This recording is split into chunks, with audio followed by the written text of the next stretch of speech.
Hello and welcome back to Imperfect Marketing. I'm your host, Kendra Corman, and today I'm joined by Donnie Boivin, an entrepreneur, and he's the CEO and founder of Success Champions and Success Champion Networking. He's considered one of the leading global minds on sales, business development, and business growth. He is the first person to make sales and business development relatable and human. He runs many businesses, and including that, he runs a full working farm with goats, chickens, ducks, turkeys, and geese. His podcast, Growth Mode, ranks among the top podcasts globally. He's a 5-time best-selling author and a highly sought-after public speaker. Thank you so much for joining me today, Donnie. Kendra, this is going to be a lot of fun. The short banter we've already had, I am so excited to talk about farming with you. It's going to be like the greatest episode ever. So I definitely want to jump. So for those of you who know me, you know my husband grew up on a farm in central Pennsylvania. They did cash crops. Farming is not a work-life balance situation, at least not in the same level that most of us look to it to. And with animals, I mean, like they need to be fed and watered and like eggs taken and things like that. You act like it's a chore. I do act like it's a chore because it is not on my things to do. I'd like to look at them. They're cute. And then I move on. But so talk to me about business freedom and getting to business freedom while you farm and run multiple businesses. Yeah, I love the question. Having a farm, I grew up on a lot larger farm as a kid. We rented a house on a 500-acre farm, and we helped maintain the property and whatnot. But I went full city life, full suburbia life for years after that. And then as my brand continued to grow, my wife wanted animals. I wanted to get out to the country because I really want to be the most famous person that nobody knows in my hometown. So I can still go to the grocery store and things like that. So that's the reason we got away from it all. The interesting thing is I don't think most people understand the business they're actually building. I didn't for sure. When I first started building my business, I actually was trying to recreate the life I left when I left corporate America because that's all I knew. I mean, I knew working for others, having tons of employees, having overhead and buildings and all this stuff. And I really thought that's the direction I wanted to go. I really saw myself buying, a 5-6 story building, renting out the different floors and the likes. And then one day as I'm walking the farm, I'm like, you know what? I really kind of like just being out here. I really just like this lifestyle. I mean, as we sit right now, I'm in my typical ball cap t-shirt and pajama bottoms. Why? Because it's freaking comfortable. So what I had to learn is freedom is about building a business that fits your lifestyle, not building a crappy job for yourself. And I think what most people actually do is build that crappy job because that's the life they know and understand. So for me, it's a really, really fascinating, simple idea. It's figuring out what's the life you want to live and then figuring out how do you accomplish all the things you need to get done within that lifestyle. So for instance, and I always get people come at me when I tell this story, but because some people hear me as the hustle and grind guy, and I'm just not the hustle and grind guy. I'm the do the work until the work is done guy. So I work primarily Monday through Friday. Every Thursday at noon, I take off a half day, and we call it our farm day. My wife and I, excluding July and August, because it's too damn hot out, we will be out working on projects on the farm and taking care of the animals. It's just our cool way of hanging out and spending time together. So the rest of the time, it's 8 to 5. And in that 8 to 5 window, I have got to accomplish everything that needs to get done within the business that has to be accomplished. And it's a funny thing when you give yourself hard deadlines. And when you give yourself hard deadlines, you get shit done. And it's the matter of knowing what it takes. And so every day, you're going to really have to prioritize your day. Otherwise, your business is going to go off the rails and you're going to find yourself back up in front of your computer at 9, 10 o'clock at night trying to get all the stuff done because you won't prioritize the things in the way they need to get done. So that's what I mean by business freedom. Is there tough days of managing farms? Absolutely there are. But also with the ability of sitting on my farm and running 3 companies, including then additionally the farm, if something goes wrong on the farm, I'm sitting right here, and I can go help and take care of things. So I think people got to really think through what is the business they want, and then how do they get the business to fit around that lifestyle, not the other way around. I love that. So I think, is it the Pareto principle? Work expands to fill the time you give it, or Yes, task expands? Is Pareto's that 80/20, but it's no, that's something in there. 80/20. Yeah, Yeah, it's something like something that. in I there. can't Yeah. remember which one it is. But work expands to fill the time you allot for it. Giving yourself hard deadlines is, I think, a fantastic way to go ahead and work on getting things done more efficiently. I had a guest on the podcast earlier this year in 2023 that he said he gave you the secret to getting, I think it's an hour's worth of work done in 30 minutes. And his secret was you do this several times a year whenever you're planning to go on vacation. You prioritize, you don't take extra fluff Right. meetings, you get that stuff done. Yep. And because you have a date in which you have to be done with it by.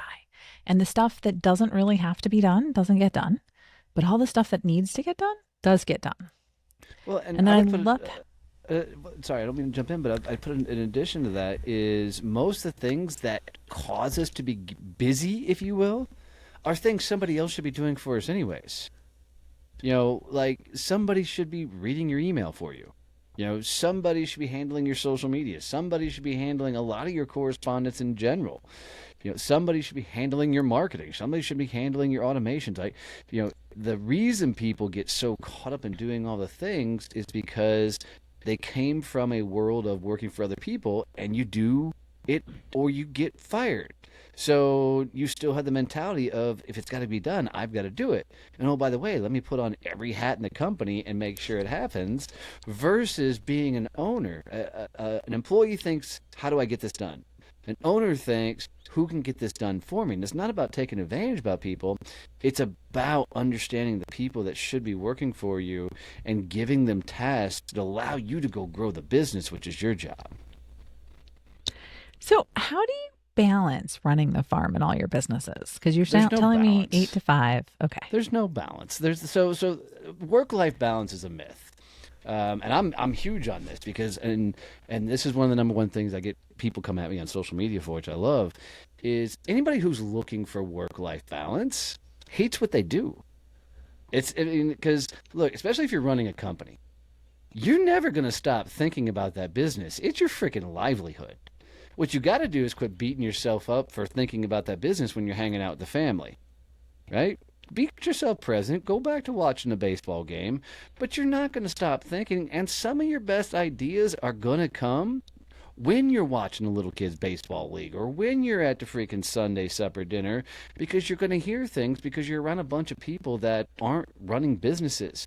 So they're not thinking in the same regards. And I've found that oftentimes my family laughs because I'll be sitting down at dinner and all of a sudden I'll get that idea. I'll walk off, grab my phone, type it in. I'll just come back and sit down and be right back in the moment. But there's no such thing as work-life balance. I will tell you that I am extremely regimented in my day because I have to be. So I'm up 3:50 in the morning, and I'm not a miracle morning guy. I'm not telling people they got to do this cool morning routine or any crap like that. This just works for me. I'm up early. I'll take my German Shepherds out. We'll go walk the farm. It's been something I've been doing for a while, 45 minutes. I usually listen to a podcast, and that's just my think time. That's my time to get the day off on the right foot and start thinking about the things I'm going to do. And then I'm about 90 to 2 hours to wake up the farm and get all the critters out and the likes. And here's what I tell everybody. I have no choice in the matter that every morning I have to let the animals out. There's no days off from that, period. You don't get them. Right? Every evening, I have to put the animals and critters to bed. They can't put themselves to bed. So when I say do the work until the work's done, there are things you absolutely have to do in your business. There's no way around them. Your day doesn't finish until those things are done. And that's going to require your business development. It's going to require your freaking communication stuff. It's going to require for you to give tasks and orders to people for things for them to do. And you have to do those things every day. And if you don't, you're going to go right back to that crappy job, and you're going to go right back. And I'm not saying you're going back to corporate America. I'm just saying you're going to create a crappy job. So I'm extremely regimented in what I do. And the worst thing that can happen for me out throughout the day is to have somebody like miss a meeting or something, and all of a sudden I got an open hour because I've delegated things out so far. Trying to backfill that space drives me bonkers because I'm so task oriented, giving things to other people. But you got to get extremely regimented with everything you do. No, I love that. And I love the permission to think about your business because people are like, oh, you work too hard. Like, but I love it. Right. I love what I do. I truly love it. Don't get me wrong, I need time away and I like to be present when I'm at other things, but doesn't mean I'm not thinking about my business Right. or, and that's just nice to have permission to do that. Because again, I love what I do. Well, and I think that's the whole reason there's a couple reasons people got into business. Most of them is somewhere along the line, you realized you were unemployable. Like, you should not work for anybody else. Yeah, at least that's my story. I'm not a good employee. And, the second side of things is you wanted to see what you were made of. And business is a surefire way to meet the dude in the mirror. And I use dude universally, but there's no greater tool on the planet to meet the person you are than trying to build a business, right? You're just going to be seen what you're made of. And for me, I'm not going to lie and say I don't have escapism. Like, I play game. Like, I have Fortnite on my freaking computer because every once in a while, you just need to mind mush the hell out and turn everything off and escape into something. And it allows you to recalculate, recenter. And it's the same thing for me, riding the back of a tractor because you can't listen to the podcast because the tractor's so damn loud is a great way to completely zone out and escape everything. And you'll be amazed when that stuff does break through. I just try and be intentional with it every morning with the walks. Yeah, no, I think that's great. My husband gets up at 4:00 in the morning. Good. He's a farmer. So that I think that's a trend. Right. Whereas I'm like, my day is going to end when it ends, no matter what. Oh, you and my wife would get along great. She's So going to get I up would when like to she sleep gets up. Yeah, so does she. So does she. Except for the fact that he makes me get up with him. No, he lets me. He gets 2 hours by himself, and then he's like, "All right, let's go." Like, we're very similar. So yeah. All right. So let's talk a little bit about podcasting because you have your own podcast, and I heard that podcasting saved your business. It did. So I was about 6 months into the business, and with my wife Elizabeth upstairs asleep in our room, I walk out the back door of the farm, and her Jeep is missing. So I call the police and I say, hey, I think somebody stole my wife's Jeep, and the police quickly inform me that no, it hasn't been stolen, it had been repossessed. So I was 6 months in. I had no idea how to run a business, and I was doing a piss poor job of actually trying to figure this out. My wife didn't know this at the time, but I'd already cashed in my 401k trying to make all the ends meet. So now I had to go in the house and tell my wife, and not only had her Jeep been repossessed, but we were 3 months behind on the mortgage. So God love that woman. She's ride or die. She went in and cashed in her 401k to make one last bet.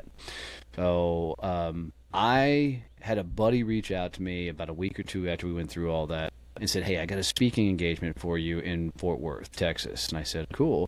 He goes, it's a sales conference. And at the time, one of my biggest struggles is I was under a non-compete that I couldn't talk about sales anywhere in the world because my last career is with the International Sales Training Organization, so I couldn't talk about sales. And I'm like, dude, I can't. I would love to do it, but I can't talk about sales. He goes, don't worry about talking about sales. Just come in and tell your sales story. I'm like, cool, I can do that. So I show up to the event, do the speech, had a great time, get off stage. You know, everybody likes to come up and talk to you after you speak on stage and stuff. And a guy came up to me and he goes, man, I love your energy. I love your story. Would you come tell your story on my podcast? And I said, what the hell is a podcast? This was April of 2018. And he said, it's kind of like talk radio. Well, come on, I'll bring you out to my set and we'll have some fun. So went out, drove to Dallas, did his set, had an absolute blast. You could tell that I hadn't talked much on podcasts because my stories were just rambling all over the place. But the show aired 2 days later, And one of his listeners reached out to ask if I could come help them with their company and the things they were into. And I went, wait, nah, this podcast thing might be something.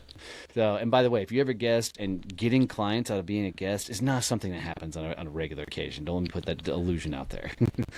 But I went on a bunch of shows. Some of them were fantastic. Some of them not so good. And it was enough of the not so good shows that I'm like, man, I should just launch my own show. So I launched my first podcast in May of 2018. And it took off, and we had seen some really cool success. And I found myself having some of the biggest names in the world actually reaching out to be a guest on the show. Charlene Johnson, Neil Patel, Mike Michalowicz, and their teams were reaching out to be guests on the show. And here I was trying to figure out what my business was and like. I'm like, God, these guys need to be on my show. I can't have this kind of crap show of a process trying to deal with these people and getting all this stuff. So that's when I started learning to outsource, and I started learning to hire, and I started learning to bring in editors and people to do all the things, and automation specialists. So it taught me business in a sense of the operational side of things. I could sell, that was fine. It was the everything that happens after the sale, I had no freaking clue how to do. So it really taught me a lot of things, so much so that I ended up creating a almost 7-figure podcast production company for corporations on the backside of that, because we got just so good at integrating with the team. So it taught me business at the end of the day, but it also taught me how to network in extremely high levels, which was fun. That's awesome. I love that. And yes, I agree with you. You don't always get business out of guesting. But I've actually had, I've gotten business from guests that have been on my show. They've shared the episode.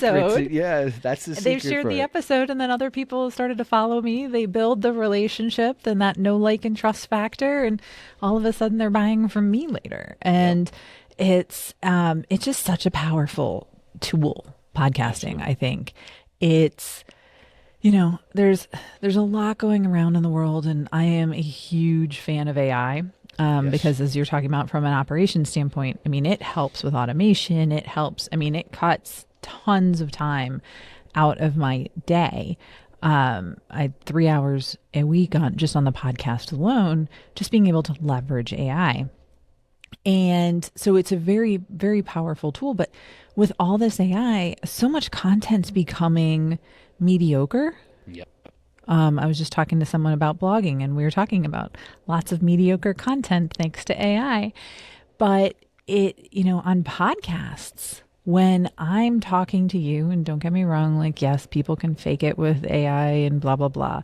But when we're talking and when we're sharing stories and expertise, it takes the content up above mediocre.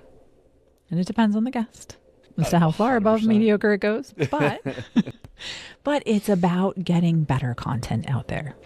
Yeah, I'd agree with that. I think that AI is going to hurt a lot of people from the ones. So I had a guy on my show. We were talking about how AI is going to really screw up sales for the next few generations, and the reason being is if you look at your emails that come into your inbox, you're getting the same generic email from different companies saying the same stupid thing, because everybody's going to AI and say, write an email to a CEO of a company that looking blah, blah, blah, blah, right? So they're getting the same generic stuff.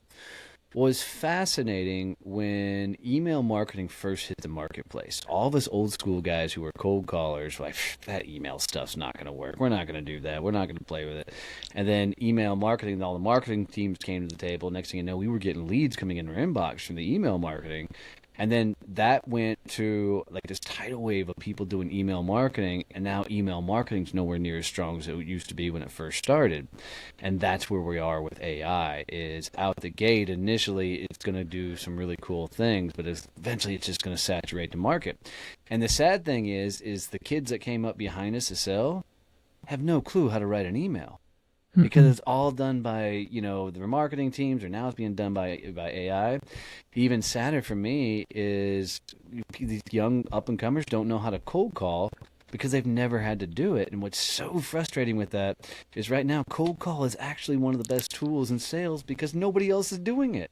They're like, we'll AI this crap all the way out there. And so all of us old guys are a little bit gray hair and whatnot. We're picking up the phone. I just hired a company of 7 outbound callers to do nothing but sell tickets for my upcoming summit. Why? Because I know it gets around all the noise. But that's the thing is everything's good and everything's bad if you don't use it in the right proper context. So it's going to be fascinating to see what this generation behind us is going to be doing with everything and how much AI is going to affect that overall. I agree with that 100% because I mean, I just had an email series back and forth with a client. I'll say we had 4 back and forth. My normal rule is 3. And then I put it down and I called her. But to get one of my interns to make a phone call, it's like I'm asking them to like cut off their hand. Yeah, I'm like, 100%. no, make a phone call. And they're like, no. I was working with my niece on, she had a project for econ and I was helping her out with it. And I was like, all right, you're going to call and do research. You're going to call the store and you're going to ask them about these sneakers that you have to do this paper on. And I said, so tell me, ask him, here's the questions I want you to ask him, introduce yourself. She cried. She cried. High school student, bawling, whining. I'm like, this is not torture. You're going to do this. I had a client who was almost 30 years old. I was telling her to do the same exact thing. Almost 30 years old and full on breaking down in tears that she couldn't pick up the phone. I'm like, what's the worst thing that can happen to you right now? And her response was, they'll hang up on me. I'm like, jeez. Yeah. It's like, okay. So there's only 2 things to be scared of, death and dismemberment. So cold Right? calls are not either of those. But yeah, I mean, when you're looking at marketing, again, I think you're right. Nothing is all good or all bad, to any extent, but it's about using the right tools in the right places Agreed. and leveraging them and making sure that you're not being mediocre. And I think that that's really important.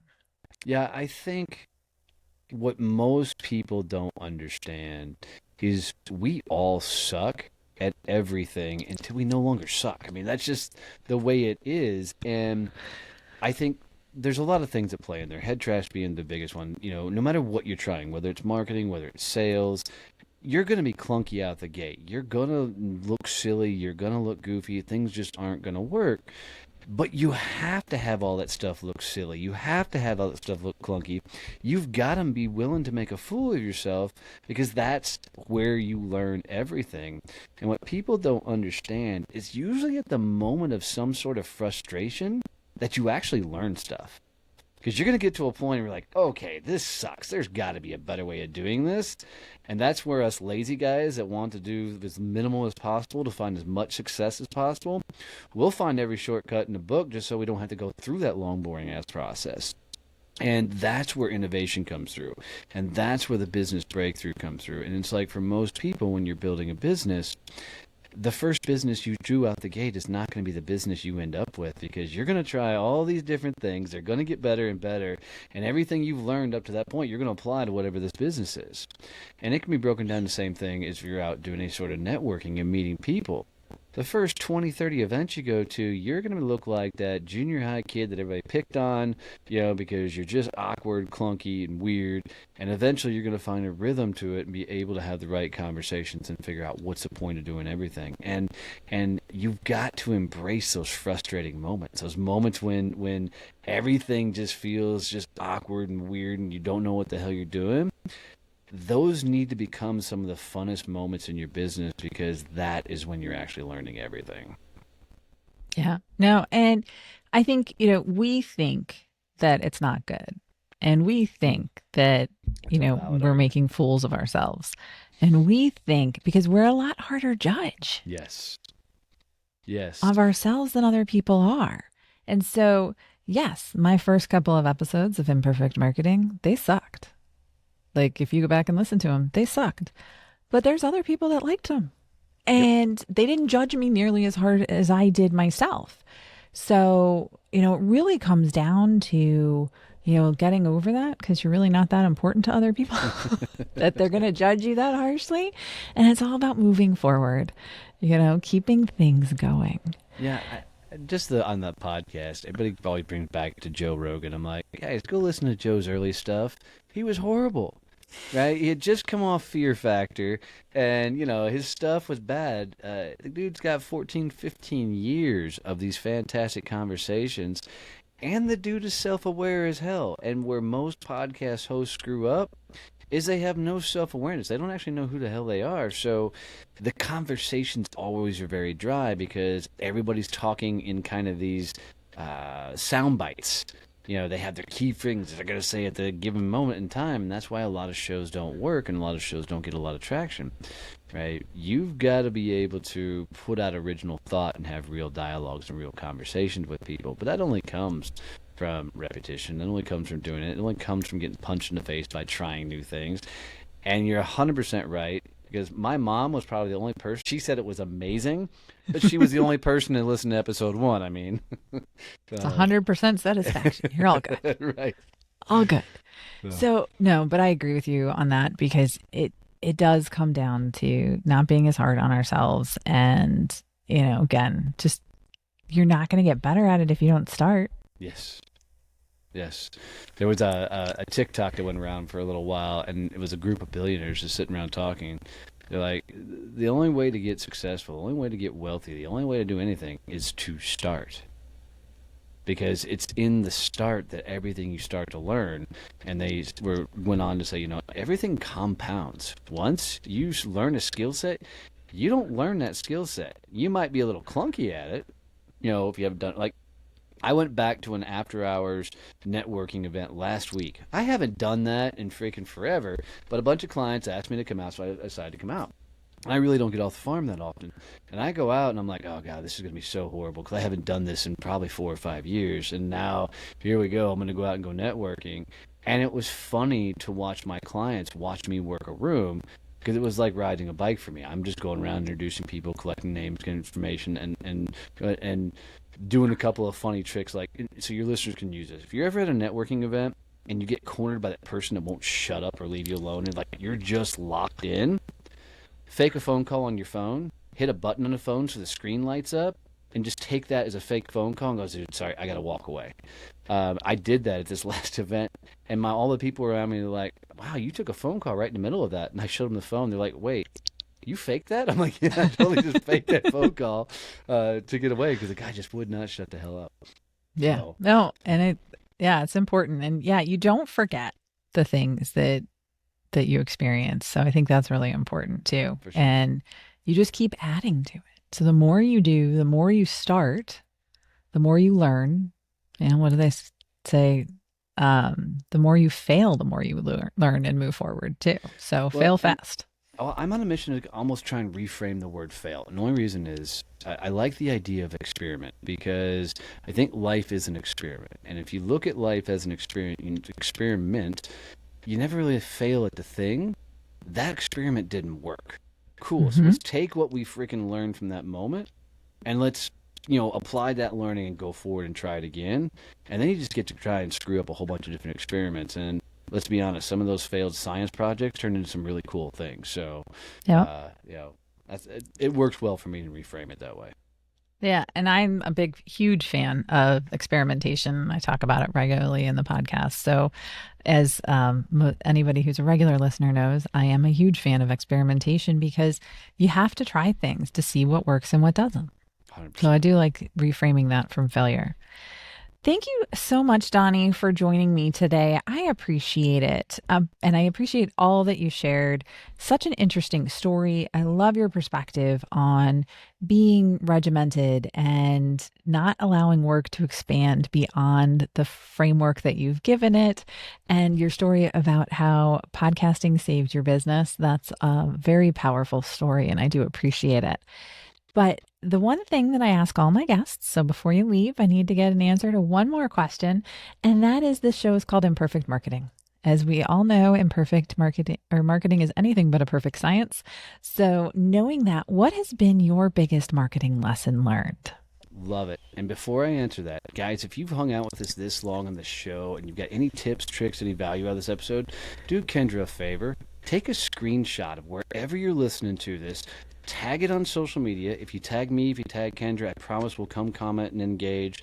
But share this out with one person, because having my own show, building out an audience is one of the toughest things in the world. But you sharing this out to one person who needs to see it, whether it's this episode or any other episode you've enjoyed, share it to one person. To answer your question, so and this is still an ongoing learning process. I named my summit the Badass Business Summit. And let's be honest, actually some clients did. When we did that, we built out the website, we built all the stuff, we rented the convention center, we did all the things. Then we found out the word badass, you can't run ads to. You can't run Facebook ads, you can't run LinkedIn, Google ads. Oh my gosh. So when we've tried to go around it, we created another website called Events with an Edge. We're like, okay, we'll go 2 steps and try and run ads. So for me now, when we think about anything coming up, we're very conscious of what do we call this, and we look at all the additional parameters. Can you run ads with this? Can you do whatever? Because having a brand new summit where only a handful of people know about it, you want to have to go old school sales tactics to fill the damn thing because you can't run ads and stuff. It was a massive lesson learned. So be cognizant of what the heck you're putting out there and look at all the things. Don't do what I typically do and go, oh, that's a good idea, and just run that direction. Do due diligence. It'll save you a lot of damn heartache. Yeah, progress over perfection. But yeah, you definitely need to do your research and make sure you know what you're doing, right? So again, it doesn't have to be perfect, but B+ work is always a good target. So this has been, again, a fantastic conversation. Thank you so much for joining me today, Donnie. I do really appreciate it. And for all of you listening, if you got anything out of this, we'd appreciate if you shared it. I love Donnie's suggestion of sharing that in social media and tagging it and getting it into one other person's hands. That would really help me out. Otherwise, rate and subscribe wherever you're listening or watching. We do appreciate it. And have a great rest of your day.